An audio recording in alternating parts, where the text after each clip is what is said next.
Oui, bonjour, je suis le docteur Fadel Saïbou. Je vais vous parler aujourd'hui de la cystostomie suprapubienne, intervention chirurgicale visant à créer un accès direct à la vessie par la voie suprapubienne, utilisée en cas d'obstruction ou d'impossibilité de cathétérisme urétral. Comme indication, nous avons la rétention urinaire aiguë non résolue par cathétérisme urétral, la sténose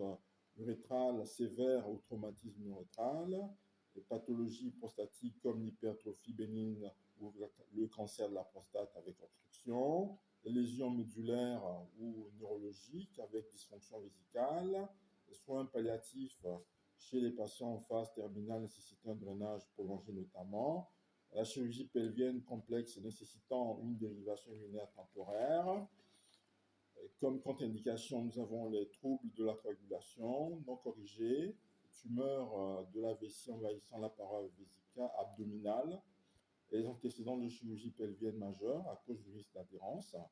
Comme matériel nécessaire, nous avons comme matériel de base le kit de cystostomie comprenant le trocar, le cathéter de Foley 12-16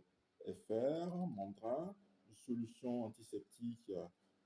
comme povidone iodée ou chlorhexidine, échange stérile et compresse, l'anesthésie pour l'anesthésie locale, lidocaïne 1% ou bipivacaïne, une seringue 10 ml et aiguille 25G, les sutures résorbables ou non résorbables 2, 0 ou 3, 0, pansement transparent, perméable. Comme matériel optionnel, nous avons l'échographe pour repérage en cas de vessie non palpable, guide filiforme en cas de difficulté d'insertion. Pour la technique opératoire, nous avons la préparation du patient donc en position légèrement progressive, si possible, l'asepsie avec désinfection large de la région sous-pubienne et périmètre, anesthésie locale avec lidocaïne 1%, infiltration cutanée et sous-cutanée sur la ligne médiane 2 à 3 cm au-dessus de la symphyse pubienne, rachis, anesthésie ou anesthésie générale si nécessaire pour patients agités ou contre-indication à l'anesthésie locale. Pour le repérage du site de ponction, donc localisation 2 à 3 cm au-dessus de la symphyse pubienne sur la ligne médiane, vérification de la vessie pleine par percussion sous-pubienne pour remarquer la matité, échographie si doute pour éviter une ponction à vide, ponction et insertion du cathéter avec incision cutanée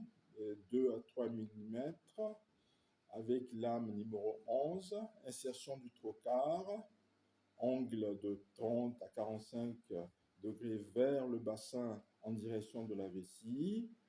résistance diminuée à l'entrée dans la vessie avec sensation de POF,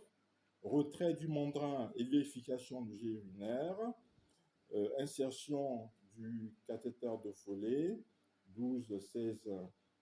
FR dans la gaine du trocar, ensuite gonflage du ballonnet 5 à 10 ml d'eau stérile,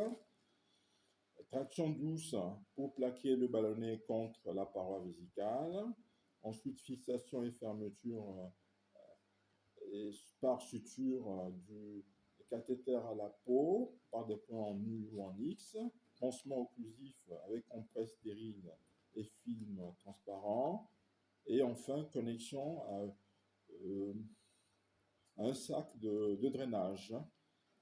Pour le suivi post-opératoire, nous avons le contrôle du débit urinaire. On vérifiera également l'absence de saignement ou d'obstruction. Les soins locaux